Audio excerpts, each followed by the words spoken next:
Taigi aš iš tikrųjų vis tiek šiandien noriu truputį tuos įstatymus panarplioti ir tokią bjauresnę diskusiją paturėti, nes nebūčiau aš, man teisiniai perliukai ir eksperimentai, tai mano duona realiai.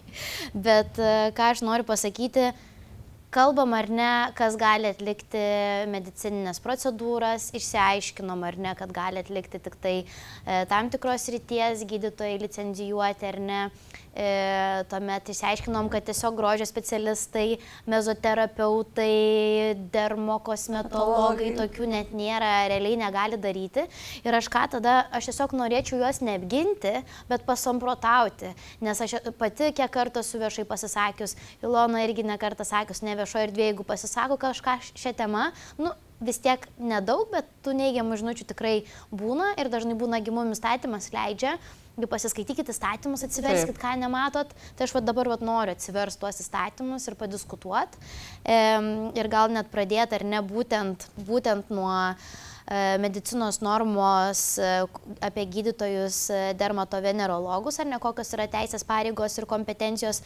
Ir kur aiškiai ar nenumato, būtent susiaurina estetikos klausimą, botulinų injekcijas, užpildus, atrodo viskas aišku. Aha, bet tada mes pasiemam kitą normą, pavyzdžiui, higienos normą grožio paslaugų sveikatos saugos reikalavimams. Ir ką mes turim, prierašą tokį, kad išvardinamos paslaugos ar ne, ir prie šių paslaugų priskiriamos tatuiravimo, gerai, ilgalaikio makiažo, papuošalų vėrimo, plaukų skutimo, manikiūro ir pedikiūro, kai karpamos nuo odelės, bei kitos invazinės grožio paslaugos. Tai natūralu, ar ne, kad mes jau visa šitos išvardintos jau jos yra šiek tiek invazinės, ar ne, nes yra jau kažkokia galbūt odos dalis pažeidžiama, bet tos bet būtent paliekama per didelė interpretacija iš tikrųjų, dėl ko po to jos taip ir sako gimus įstatymas. Tai va, tenais aš irgi iš tikrųjų žiūrėjau šitą dokumentą. Labai gerai. Susipažinau tavo siūstą. Tai ten labai aiškiai yra parodyta netgi raidėmis, ar ne, A klasės, ar ne, kategorijos grožio paslaugos, B klasės išskirta. Taip, ir būtent šitie, ką jau išvardinai, ar ne, labai aiškiai dar aprašyti, kas tai yra per procedūros. Kitos invazinės grožio procedūros nėra net išskirta, kas jos tokios galėtų būti. Tai grožio paslaugos, mes kalbam apie sveikatos. Taip, bet tai labai palieka daug interpretacijų ir fantazijos. Bet tai čia tada mes galim pritemti netgi ne mūsų paslaugas, ne botulino toksino, ne hialurono rūgšties injekcijos, net ne lazerinės. Tai čia vos netinka ir operacijas. Galim tada ir vokų plastiką jeigu taip jau terpinu, turbūt grožio paslaugos šiek tiek susiaurino, kad jau čia neišeinam į sveikatos paslaugų tą sritį, bet kitaip tariant vis tiek paliekam tokią kaip invazinį, ar ne, nėra konkrečių paaiškinimų, galėtų įstatymas būti patikslintas. Nes tos specialistės užsikabinant to žodžio invazinės, vadinasi viską aš galiu daryti, mezoterapija, biorevitalizacija, lazeriai, viskas. Žinai kaip yra, aš manau, kad vis tiek jeigu kalbėti apie, ar ne, aparatus, su kuriais atliekamos grožio procedūros, ar ne, odos kokybės gerinimas, jie vis tiek skiriasi. Kiek žiūrėjau ir užsienio literatūrą, ar ne, tai dažniausiai, kuomet klinika įsigyja tam tikrą prietaisą, ar ne, jisai būna vis tiek medicininės paskirties. Tai jo apraše būna pažymima, ar ne, kad specialistas, kuris dirba, turėtų būti medicinos specialistas, ar ne, ne taip, kad nėra tai grožio prietaisas, ar ne. Vis tiek tai yra stiprus prietaisai, kurie be abejo gali kilti ir šalutinių reiškinių įvairiausių, ar ne. Jie tiesiog gali padaryti žalos ir tikrai personalas turėtų bent jau turėti tą medicininį išsilavinimą ir būti dar plus specialiai apmokytas dirbti su būtent tuo prietaisu. Aš manau, kad šitame dokumente daugiau galbūt turima mintis nemedicininių, tų būtent gražinimo prietaiso, ar ne? Tai logiškai mąstant, aš taip irgi samprotauju, greičiausiai tai yra grožio prietaisai, ar ne, nemedicininiai prietaisai, kurie nėra tokie stiprus ir galimai negali padaryti, ar ne, to stipraus tokio labai poveikio, tos žalos, ar ne. Kas liečia adatinės procedūras, injekcijas, tai tai jau visiškai kitas dalykas. Netgi odos valymas yra iš esmės invazinė procedūra, ar ne? Minimaliai. Tai, bet jinai priskiriama prie grožio paslaugų. Taip. Invazinė. Jinai yra konkrečiai aprašyta. Taip, konkrečiai aprašyta, kaip ir viskas aišku, bet tą žodį invazinė atrodo pasiema ir tada... Ir tai va čia labai galiu sušvirkšti, taip, aha. Bet tie patys aparatai, jie yra, neinvaziniai, tai vėlgi ten nuo stiprumo priklauso aparatų.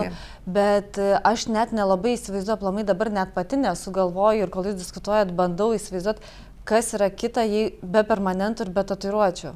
Nes ten labai aiškiai yra aprašyta, kas yra permanentinis makiažas, kas yra auskarų verimas, ar ne, tatuiruotės ir panašiai. Pažymėta buvo papuošalų verimo. Taip, bet tos kitos absoliutiškai tam dokumente, jos ten nefigūruoja, net pavyzdžių, nėra kas tai galėtų būti. Taip, tai tikrai spraga yra šitoje vietoje, galėtų arba detalizuoti, arba dėti tašką, arba... Kažkaip tikrai reikėtų to patikslinimo, tada ir pačiom specialistėm būtų aiškiau, ar ne? Taip, nes dabar mes turim Lietuvos aukščiausio teismo nutartį. Ok, bet mes iki to laiko tai jos kaip tada buvo. Ir tada visos, taigi čia viskas yra taip, mes galim daryti invazinės procedūras, mus kaip ir apsaugo.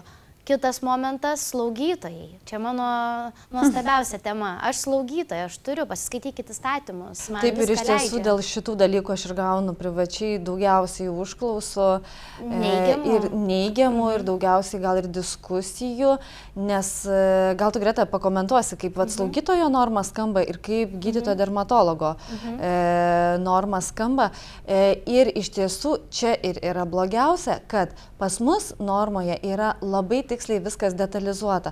Tuo tarpu slaugytojos norma yra labai abstrakti. Kuo abstrakčiau, kuo mažiau parašyta, tuo tu daugiau gali interpretuoti ir fantazuoti. Tai dar yra čia ir yra spraga didžiausia. Aš norėjau dar pridėti iš tikrųjų, kad tas yra būtent, kad su gydytojo priežiūra, ar ne? Tai dažniausiai taip akcentuojamas, kad slaugytojas gali su gydytojo priežiūra atlikti tam tikras injekcijas. Tai reikia suprasti turbūt, kaip ta gydytojo priežiūra atrodo, kaip slaugytojui yra paskirta. Yra injekcijos, taip, ar ne? Tai labai plačiai injekcijos, praktiškai slaugytojas gali injekcijas atlikti kaip po tokį veiksmą į visur, ar ne, į odą, paodį, į raumenį, ar ne? Bet realiai skiepas irgi yra kaip injekcija, ar ne? Taip, visą tai yra ne dėl estetikos atliekama, va čia ir yra esminis dalykas. Ir reiktų suprasti, kad, turbūt taip labai ūkiškai pasakysiu, ar ne, kaip slaugytojas atlieka tas injekcijas, ar ne, jeigu, pavyzdžiui, taip gydytojo priežiūra, tai reiškia, kad gydytojas davė paskirimus, ar ne, vaistus, kuriuos slaugytoja turi, tarkim, gydytojo paskirimu suleisti, ne? Tai kaip estetikoje tas atrodytų, tai dabar dirba slaugytojas, stovi gydytojas ir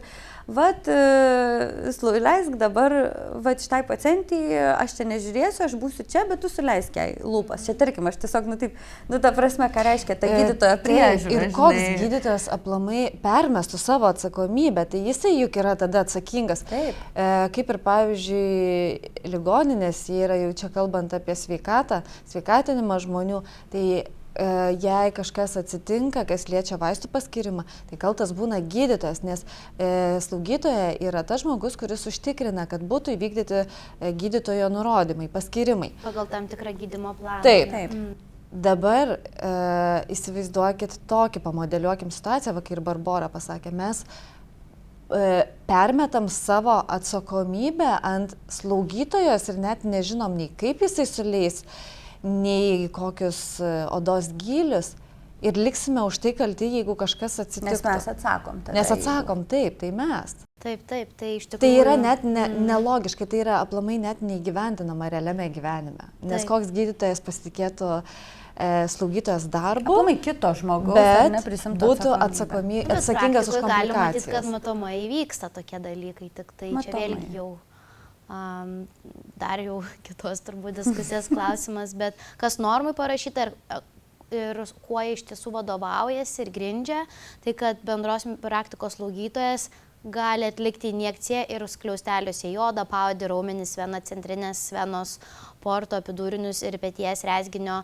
kateterius. Tai jie užsikabliuoja vėlgi už žodžio, injekcija, grožio specialistai invazinė, slaugytojai injekcija, subendrina viską tai vieną ir iš tiesų tikrai reguliavime yra dviprasmiškumo ir Ir tikrai trūksta informacijos, kas galėtų šiek tiek sukonkretinti, susiaurinti arba pergalvoti, galbūt reikia išplėsti. Ir čia iš tiesų, atsiprašau, kad pertraukiau, iš tiesų net aš nei kaltinu slaugytojų pačių, nei grožio specialisčių, nes iš tiesų spragų yra. Bet vėlgi statymo nežinojimas nuo atsakomybės net leidžia, turiu pabrėžti. Taip, tai čia yra dviprasmis toks dalykas, bet kad mes turim tų spragų, tai tikrai.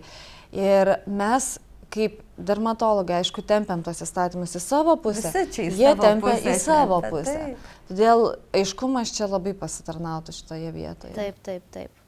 O jeigu pasižiūrėti, ką mes turim būtent gydytojo dermatovenerologo normoje, neparašyta prie kompetencijų, tai turime būtent išskiriamas dalis dėl lazerių,